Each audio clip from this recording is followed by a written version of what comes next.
Hey everybody, it's an absolute pleasure for me to have Robert Brill, who's the CEO of Brill Media. Brill Media is a media buying agency that focuses on precision advertising for business growth. The company's been honored 10 times across the Inc. 500 and Financial Times 500. Robert is a member of the Forbes Business Council and Fast Company Executive Board, where he writes about improving user experience, business growth strategies, data targeting, local advertising, and white label media buying. Additionally, he speaks about advertising, marketing, AI, and entrepreneurship to business owners across the US. So, that's quite a heck of a CV, and we'll go through some of those details as we chat. But Robert, what a pleasure to have you on board with us tonight. It's an honor to be here. Thank you, Nicholas. Nice to meet you. Yeah. So let's get onto it. The theme theoretically of this is going to be how to run advertising or digital advertising like a pro. And you are the pro to talk about this. And you are sort of in the background and really where the magic happens, because we can create beautiful creatives. We can have beautiful YouTube adverts designed. We can have great Pinterest posts. We can have Facebook ads. But somebody has got to put it out there on the right channel at the right time at the right price. And I guess that's what Brill Media does, right? Yeah, we're a media buying firm where other companies focus on art and creativity. We focus on data, on Excel documents, on math to drive up sales and leads for our clients. So if I look at Facebook, Instagram, all of the channels that you've spoken about, I can do that myself. I can go onto Meta, I can go onto LinkedIn, and I can put in my ad group, and I can put in my advert. Why 100%. does somebody need a media agency? It's for the same reason why you go to a mechanic when your car is broken, and you go to a doctor that's well trained when you're hurting and you want to feel better. It's because becoming an expert in something pays massive dividends over time. And the way you become an expert at something is by doing it for many years. I've been doing it for 20 years. Our team has been in the business low end 7 years, high end 22 years. And so we hire really senior, smart, experienced, expensive people to run advertising campaigns. And our clients get the benefit of the fact that our people know the questions our clients will ask before our clients ask the question. And that's the way it should be. And, we operate with urgency because it's important. Like any business, whether you're spending $1,000 a month or $1 million a month, there's urgency to make the right investment, to make it better, to iterate on the process. You need the communication to know that you have someone that has your back day in and day out. And you need the context to understand what's happening with your campaign. What's the story behind the data? What's the story that comes with the charts and graphs? So the contextualization of what's happening, why something is doing well and where it could be improved. All of that comes with interpretation of the data. And that's a big part of what makes our business successful. So quite a lot of my interview questions that we discussed before are going to go out the window now because you've opened up a nice can of worms for me. Okay. Yeah, because it's a chicken and egg situation. What comes first, media planning or the creative? And I suppose we've got to separate out media planning versus media buying. Do you just do media planning, or do you just do media buying, or do you do media planning, or both? We mostly do media buying. That's the core of what we do, but I would say neither comes first, neither creative nor media buying first. Those are both second or third, depending on how you look at it. The first thing comes with a strategy. The strategy is your navigation plan. It's how you get from where you are today to achieving your business goals. And the strategy is your ironclad decision-making document that helps you make good decisions that are predefined for your business. In other words, you're never going to be caught off guard with someone selling you some inventory, whether it's Spectrum Reach here in the United States or selling you bus benches or telling you need to run TikTok or you need to run Facebook or you need to run Pinterest. Your strategy defines exactly what you should be doing and what's accessible for your business and what's not accessible for your business. And so, when we talk about strategy, we look at things like, what have you done in the past for your marketing? What has worked? What hasn't worked? Do you have product market fit? Do people want to buy your product or service at the price you're offering it? What are your economics? What is your customer lifetime value? What is your known customer acquisition costs, etc.? So you synthesize all of that grouping of information, the stuff that you know about your business. By the way, also part of that is, who are your customers? Why are they buying for you? What's the transformative value you provide? What are the data signals that we can use to identify when we're talking to your best customer? So all of that package of information is grouped with another package of information, which is our expert knowledge of the media landscape. When you don't have the expert knowledge of the media landscape, you will be susceptible to making bad decisions day in and day out because you don't know what you don't know. You don't know whether or not you should be running on Facebook and Google or TikTok or Pinterest, but you're running it because someone told you you should, or you read an article or a headline, or you saw a TikTok, or you listened to a course. So there are all these different components. So when you take a strategy comprised of the business's information paired with or synthesized with market expertise, budget, all the things that methods and practices that work right now to grow businesses, you pair that up and you have an ironclad document that guides your plan. It's your navigation plan. And when you have that navigation plan, that's how you can make confident decisions about how to invest your money in advertising to grow your business. So the fundamentals of marketing basically and business strategy, those need to be sorted out first before you start spending on Facebook and Instagram, because a lot of people, as you mentioned, just say, oh yes, we've got to be on TikTok. TikTok is the latest thing. And it might not be a great fit for their target market.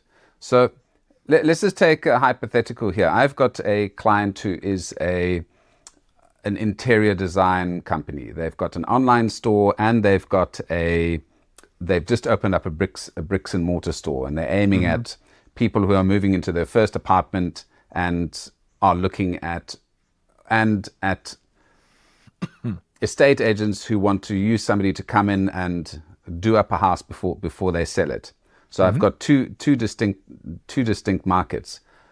If I had to come to you and say I'm a novice and I've just started this business, I've got these markets, I've got my customers who I need to get into my store. I've got an online store as well, and I've got a secondary market, which is estate agents. How would you solve that problem for them? So they are starting out from scratch. I haven't got design. I've got a nice logo. I've got what my company stands for, but now what? You answer a series of questions. The first is, which is your primary market, which is your secondary market? So it sounds like primary would be e-commerce, secondary would be estate agents. That's number one. Number two, if it's e-commerce, where do you want to sell? Which countries you want to sell in? And then third, you want to look at the types of people who have bought from you in the past or who you think will buy from you. Now, let's caveat that there are highly paid companies you can pay $50,000, $100,000, etc., to do the analysis of who your best customers are. We're not. This is not what we're doing. You already know who this is. And if you don't know, there are sort of like inexpensive ways with advertising and social media to figure that out. But let's say you know, okay? And you know who your customers are. When you say people are moving, well, e-commerce. What are we selling for e-commerce, by the way? E-commerce is going to be pillows, it's going to be curtains, it's going to be interior decorating items. So you want a new lamp, okay. There's the latest lamp. So a couple things, right? You have these are first time people moving out for the first time, or can it be like anyone? Who are these pillows made for? I would say it is somebody who's got a little bit of extra. It's their first paycheck. They've got a little bit of extra money. They want to now get their first proper pillow. So here's the thing, right? Like there's going to be the sort of there's going to be the people who don't care about this, and they're just going to go for the lowest cost item or the thing that they've heard their friends do, right? You're going to probably have IKEA in there, and you're going to probably have the local sellers of just various products that you've visually seen with your own eyes at the mall or something like that. You're not going to those people. You're going to people with a little bit higher income, or they're a little bit older, which may not be the case because these are first time moving out, right? So you're generally looking at a younger audience with a little bit of higher income, maybe in some way, some data signals around being more sophisticated or just have more money or more wealth, whatever, come from a rich family, whatever the case is, have a good job, live in a city, all those characteristics of a person that might be your right customer. So we would define those characteristics. And then we go to market and we say, look, all right, where do we find these types of people? Well, probably we find them on Instagram and Facebook, so on Meta. We might find them on TikTok.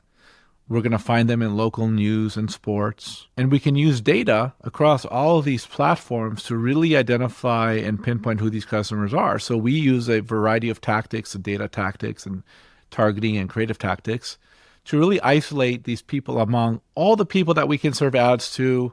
We're going to isolate just these people. And by the way, Google search is probably going to be an important equation for that as well. So number one, you've identified the channels. Let's say Meta, Google search, banners, and TikTok. You can make an argument for CTV, but I'll tell you why I don't want to do that. The equation then comes down to, what are your goals? Are your goals to build a brand? Are your goals to deliver immediate sales? And then the other question is, what is your budget? Is your budget like 1,000 a month, or is it 10,000, or is it 100,000 a month? It depends on what you're trying to accomplish. Bigger business goes into the market, wants to build brand and brand equity in a shorter period of time, so you're going to spend more. But if you're a mom and pop business, you're a designer, you need money in to equal more money coming out back to your business. So you need return on ad spend. So if you have enough budget to run all these different channels, we run these different channels, and they serve different purposes. This is a big part of what people miss in the equation. I'm not, and you should not, and businesses should not be comparing the effectiveness of a Google search ad with the effectiveness of a Meta ad, with the effectiveness of a Twitter ad, or a TikTok ad with the effectiveness of programmatic. Some of these channels are going to build local demand, immediate demand.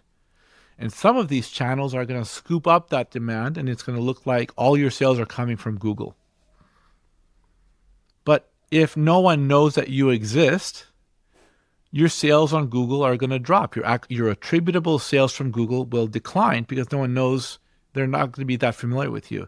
The more advertising and marketing you do, the better your Google search ads are going to do, and the better your organic search engine optimization is going to perform, okay?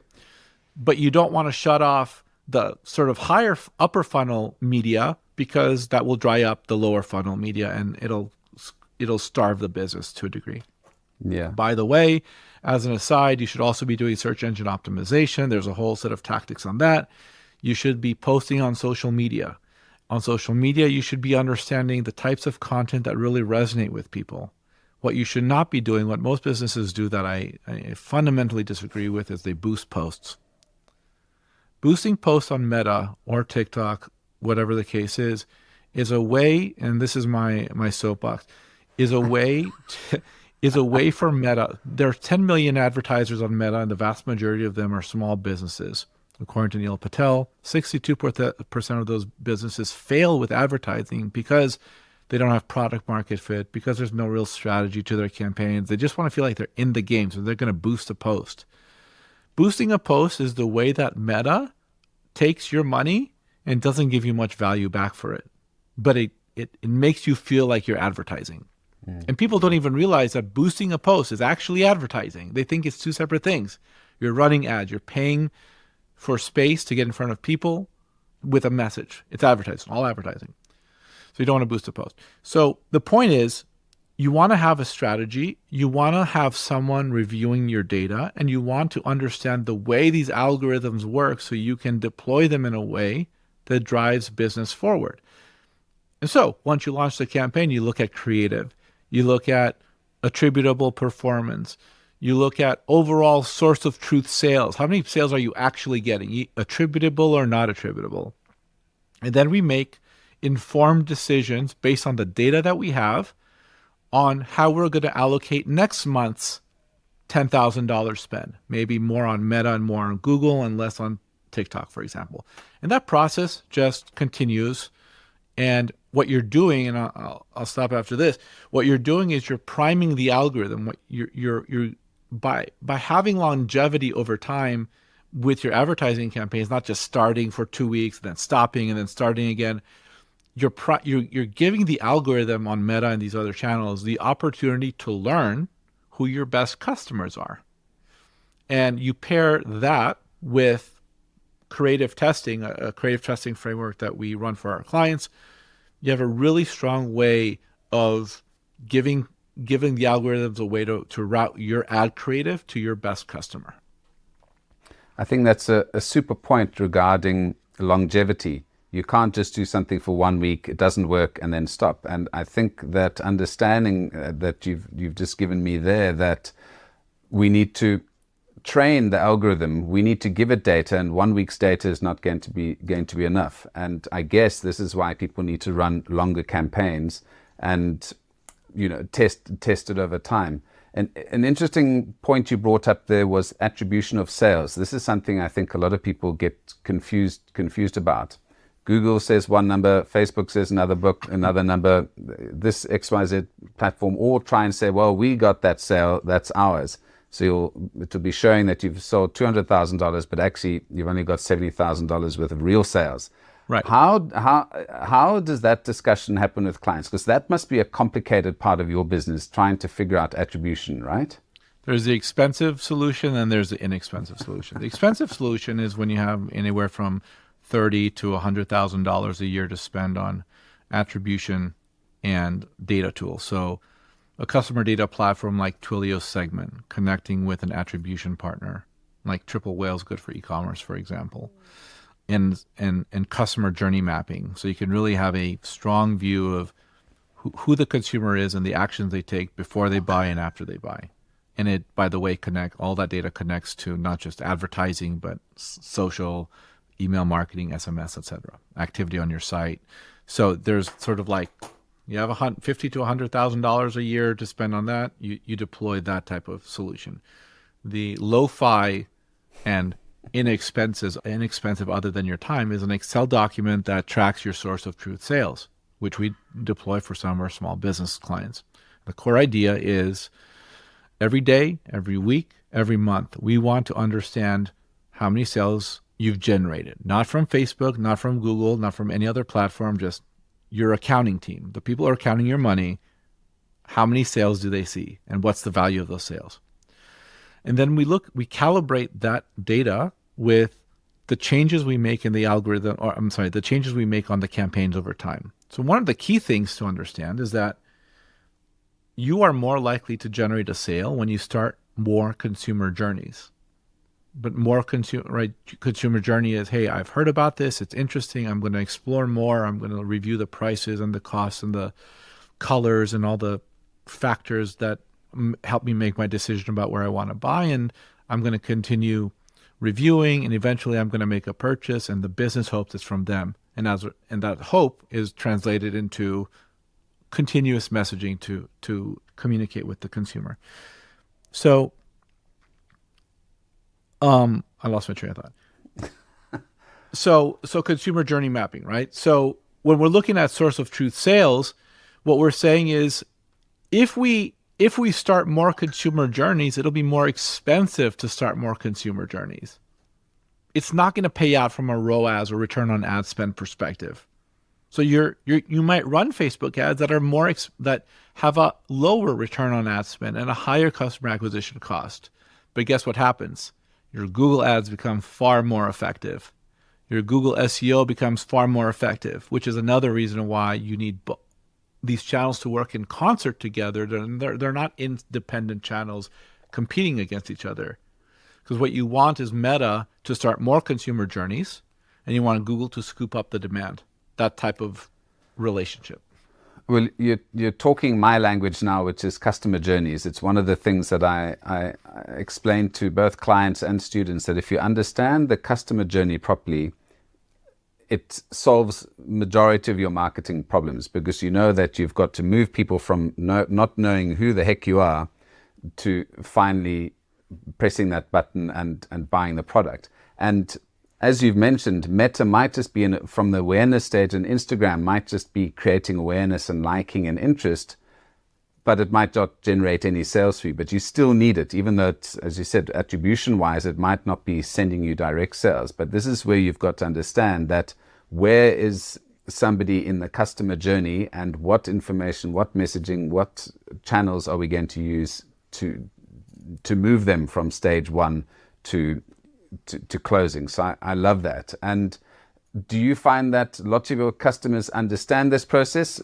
Do they have complicated customer journeys, or is there something you have to explain to them why they're not getting sales? Why you're suggesting a high cost ad on Meta versus something that's, a click now and buy button? Yeah. So, the first thing is, I'll say we can calibrate Meta to act any way you want it to act. You want a high return on ad spend, great. What you're actually doing by doing that on Meta just is you are scooping up the demand that exists through other channels, SMS, email marketing. Meta is really good at driving those conversions. They just have that knowledge of when a person's ready to act and getting the ad in front of them when they're ready to act. But that moment of getting a person ready to act usually doesn't happen just on Meta. It happens across many different places, including PR and publicity, etc. So we advise clients to think about, a lot of our clients are agencies. So we advise clients to think about, you can go either way on this equation. What's good for you? How do you want to act? What's this, when I say we know the story we want to tell ahead of time, I mean it. Like we can craft any type of story based on the way we run these campaigns. So we tell our clients, what type of story do you want to tell? You want to tell the story of high ROAS? Do you want to tell the story of a lot of consumer journeys? Like we can craft that. So we really give our clients, we advise our clients on that experience of what they want to do with their advertising, because they know, our agency clients are usually general marketing firms or creative shops, and they have a unique relationship with their clients. They're closer to the end advertiser than we are. So a lot of what we do is advise that. And then, there's an organizational will that is required. We are usually not the agency of record for clients. And if we are the agency of record in unofficial terms, it's usually a small client that needs immediate sales. Like they don't have time to figure out the consumer journey. They don't have tens of thousands of dollars a year just to allocate to systems. So implementing things like Twilio and Triple Whale, etc., become recommendations we make for other people to implement if they want to implement that. It usually doesn't come down to us implementing it. You spoke about ROAS and I suppose click-through rates and things like that. If you can explain what ROAS is to those who've never heard of it, and the difference between click-through rates and impressions, perhaps. Yeah. So return on ad spend, right? $1 or let's say $10,000 in your advertising campaign. What's the value of the sales that generated? Is it $20,000? Okay, that's a ROAS of 2 or 200%. Is it $30,000? That's a ROAS of 3, etc. Or did you spend $10,000 to deliver $5,000 in sales? That's a ROAS of 0.5. It doesn't even break even. But again, there's a place for that, right? You start more consumer journeys, your organic SEO improves, that type of thing. So when we talk about ROAS, so then there's click-through rate, right? Like how many clicks were generated off the ad impressions that were delivered. What else were you asking about? What were that just click-through rate? Maybe that's just too broad, and I should aim that to a specific element. But if I've lost my train of thought now. It's happening to both of us. Okay, so we've spoken about ROAS. I think the next point I wanted to talk about at this point is, do people understand how much money they need to spend to generate sales? So this comes into where your customer lifetime journey comes in. Mm-hmm. Do you work on customer lifetime journey? Do you consult customers on that? Or do they have to understand what this customer is actually worth to me over its lifespan, so that I can say, actually spending $10 on getting a click on that ad is actually not as expensive as it sounds, or $50 or $100 is actually worthwhile to me. I mean, that's definitely part of the data we're looking at for performance. What we don't do is we don't do an in-depth analysis to help you define the lifetime value. What we do is we help clients leverage the data that they have about their lifetime value. So the core idea would be, yeah, I mean, inexpensive could be cheap or it could be valuable. And expensive could be valuable or expensive. But the point is, the price of something doesn't innately confirm its value or confer its value. Mm. So when we're looking at the list, if we look at the customer journey, when we look at customer lifetime value, typically from the awareness stage, that's where you're spending pennies on the dollar, I guess, in terms of you want to get as much awareness as possible. Right. And as you go further down the customer journey, the price sort of bumps up at each level, because obviously everyone wants that final customer, the one who's going to buy. So yeah. maybe if you can chat about if we go into Google and into Facebook, how the auctioning works on that, because everyone wants that customer who's going to be buying that pillow. How do I make sure they click on my advert, get shown up? Yeah, I mean, the best advice, when we have clients who come to us and they say they've run Meta ads or they run Google ads and it doesn't work. And then you come to find out they spend, money on, optimizing to cost per click. I'll cut that out, don't worry. Thanks.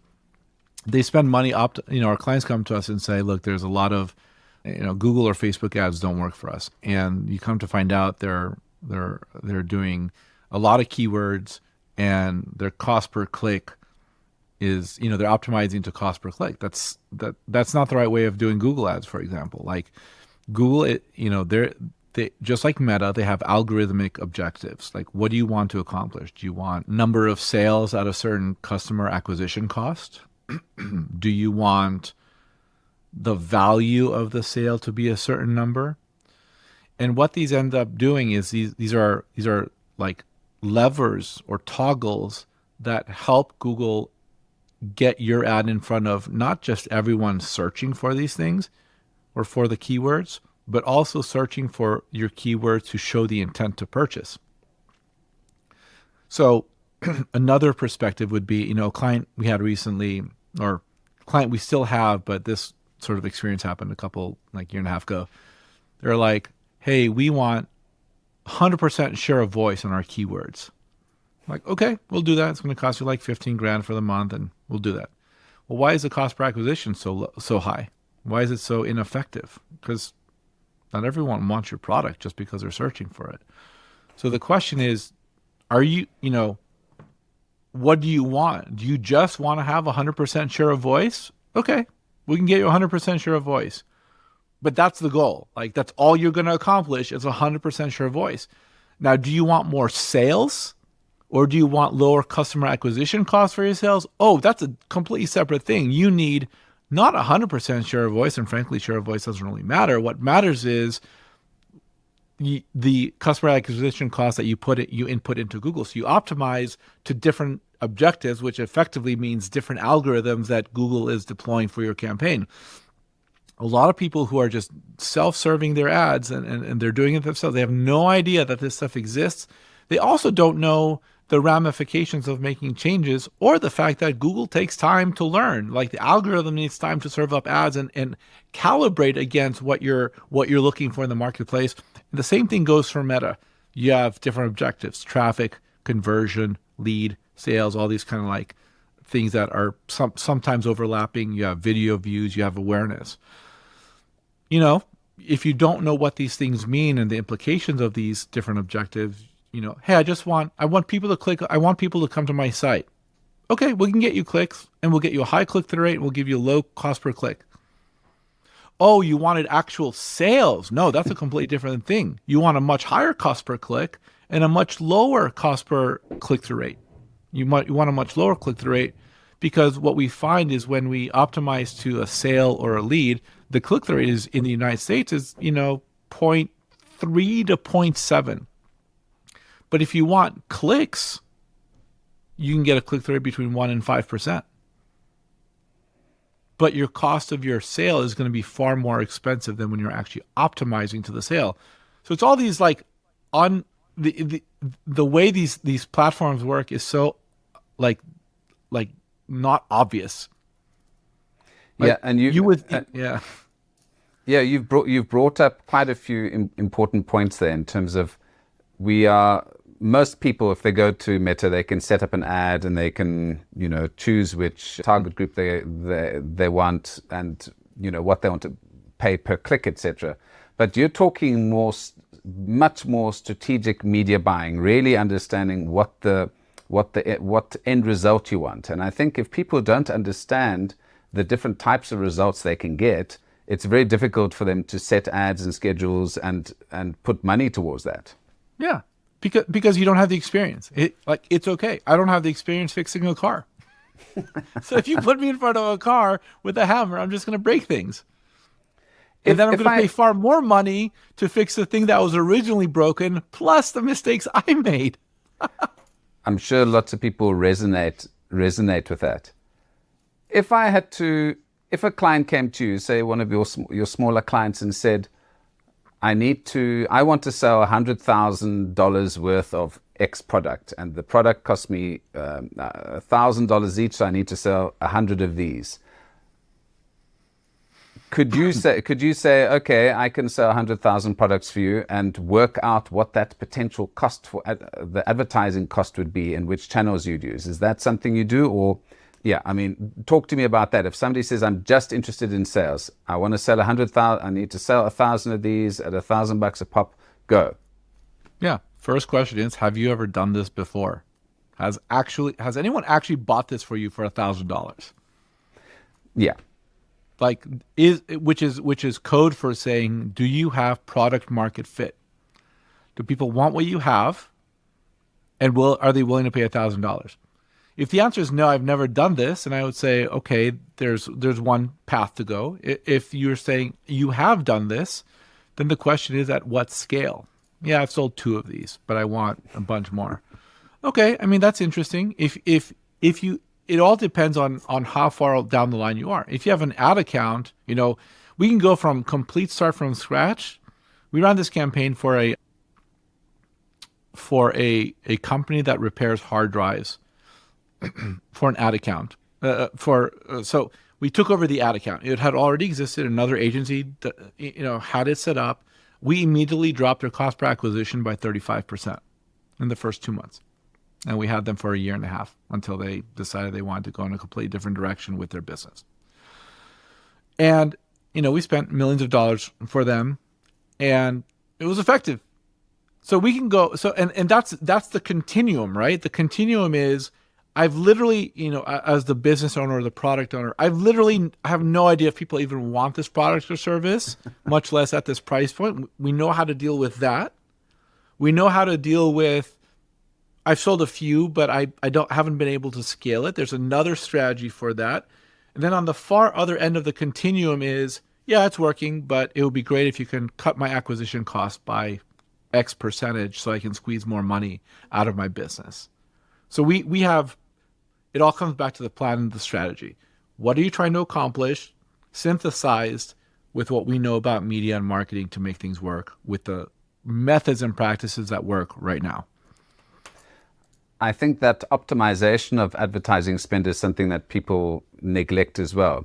So in terms of why using somebody like your business would be useful, is you might be spending $100,000 and getting X amount of sales, and you probably say, if I spend a little bit more, maybe I'll get more sales. But you'd be able to optimize their current spend and say, okay, maybe you're not spending it in the right place. Here are different channels you should be using, and why the hell are you using this channel? This is absolutely useless for you. So, yeah. One of our clients right now, one of our new clients, they came to us with a challenge. We're generating sales, but it's mostly not profitable. So it's good. Our clients are happy, but also we're kind of like losing too much money. we're taking on a behemoth task of not just running their advertising campaign, but streamlining how they have data accessible to them to actually make good decisions. Like, things like, every time I want to know how we're profitable, I need to pull 3 different reports. And you can't do that when you have like 50 different clients, customers, stores that we're running this for. So we're streamlining it so that they know our fees, they know the ad buying costs, they know which stores are profitable and which are not. And profitability paired also with scalability. Like there's the big ones where we should spend more time, and the very small ones which just, we're not going to optimize a $200 profitability. We're not going to optimize a way against $200 of loss when we can make that up 27 times on a big store, right? So there's where do you allocate your time to make the most out of it.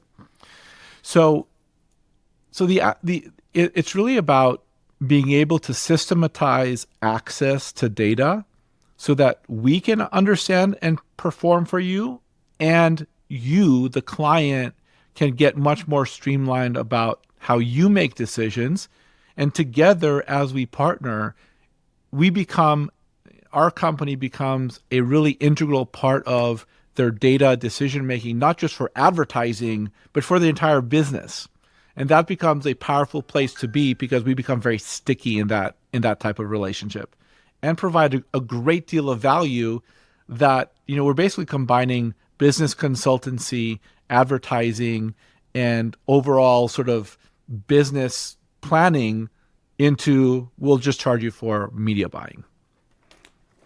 I'm glad you brought up business strategy and business planning, because I don't know if you've gotten any examples for me of where a client has said, my budget is $5,000 or $10,000, go and spend that. And if you've looked at data and you've seen, wait a minute, if I spend $10,000, you're going to get your sales. But if you increase this by $2,500, $5,000, you will generate the equivalent amount of sales.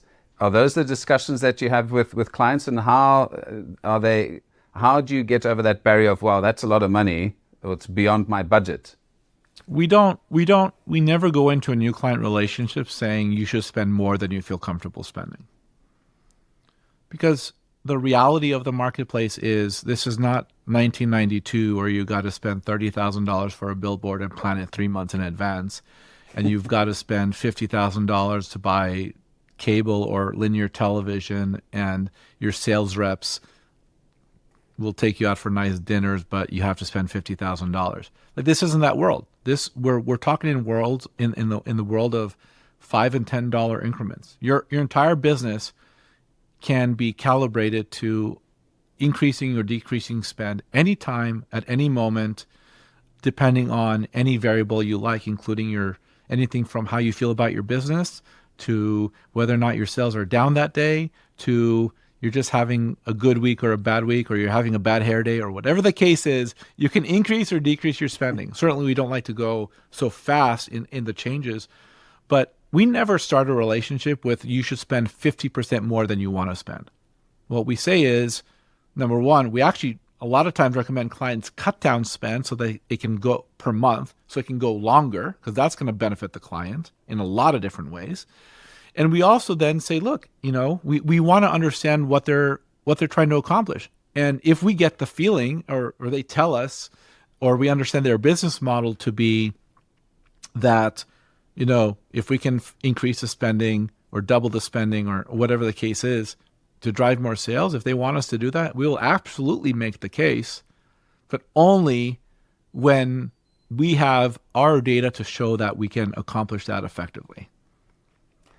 Well, this will go into my final question of the night, which is obviously what you've just discussed now in terms of understanding your client and not trying to squeeze all of the juice out of them all at once, is why you've been in the Forbes, the Financial Times 500, and your business has been growing for the last 3 years. Maybe just talk about some of those successes that you had in terms of your business growing, and what the future looks like for Brill Media. Absolutely. Success, there's a lot of different types of success. There's kind of like soft successes. Hey, we got, 10,000 visits to this article, or we got 20,000 people to the website. Clients like that, but I care about money and leads, and is this thing growing? And I also care about the individual motivations of the people who we work for, the day-to-day clients that we have. Here's what I'll tell you. We have the things that come to mind. The success for me is we launched a successful campaign for an influencer marketing agency on 4 days' notice. Literally, this woman saw an ad, had a call the next day, had a campaign live. So we had the call on like Wednesday, we had the campaign live on Monday, and it ran for 2 weeks, and it was fine for a big brand. And I think Meta is when we ran it. That's a success. Why? Because we've proven that we are worthy of her time and consideration and her advertising spend. She got what she wanted. We solved the immediate problem for her because where else was she going to go? Like, well, she probably had other options that weren't as good, and she wasn't feeling comfortable with whoever. Maybe she was going to run it herself. Just a mess. And we solved the problem for her. That's a big win. Another win is one of our bigger clients. They have an e-commerce brand, and our main client closed and is working on this e-commerce store. So remember, our clients are usually other agencies, and their clients are the advertiser. So I think we're now in the third year. We're planning for, or we're at the start of their new fiscal year for media buying for this brand. And our client was very happy and very grateful for the fact that this client has been happy. They're growing their ad spend. We've defended all the things we had to defend about why we're doing X, Y, and Z, and we're growing the business. That's a big win. We have the big wins are going to be relationships that we have for 5, 6, 7 years that literally can all be canceled with 48 hours notice. Those are big wins, because we don't want clients to stay with us because they're contractually obligated. We want clients to stay with us because they are happy with the work we are doing. Other wins, ran a B2B campaign for a prominent gaming brand trying to reach advertisers. And we ran a campaign, and their original recommendation was meta advertising driving to a landing page, and banners driving to a landing page. None of that was working, low lead volume. We ran ads on LinkedIn, and we specifically did a lead form on LinkedIn, and they got a bunch of leads that they're very happy with in a short period of time, mind you. And so those are the types of wins where our clients, the individuals that we service, can be the heroes to their clients. So some fantastic examples there. And yeah, I think we could keep on going all night. There's so many. Just to let you know, I used to work at Viacom. So I was selling lots of media time for MTV, Nickelodeon, all of those. So you are the numbers involved, and the thinking behind it is tremendous. So I really look up to you guys in the media buying industry here. Last thing, where can people get in touch with you, Robert? Yeah, so go to brillmedia.co. That's B as in boy, RILL media.co. Any page you go to, you're going to have a contact us form at the upper right. And fill out that form. You'll be prompted to, in an email, schedule a time with me. We can have a strategy conversation and talk about ways to grow your business. Awesome. I'll put those links in the description, and hopefully folks will get in touch with you. Robert, it's been such a great chat. Thank you so much for your insights. And I'm sure people who didn't know terribly much about media buying realize now the depth of it and why they should get in touch with folks like yourself. So thank you so much. Nice to meet you, Nicholas. You too.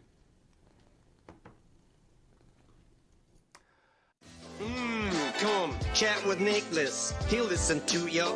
Then he'll laugh, and then he'll cry with you. It's all in a safe space for you to speak your truth. Oh, come and chat with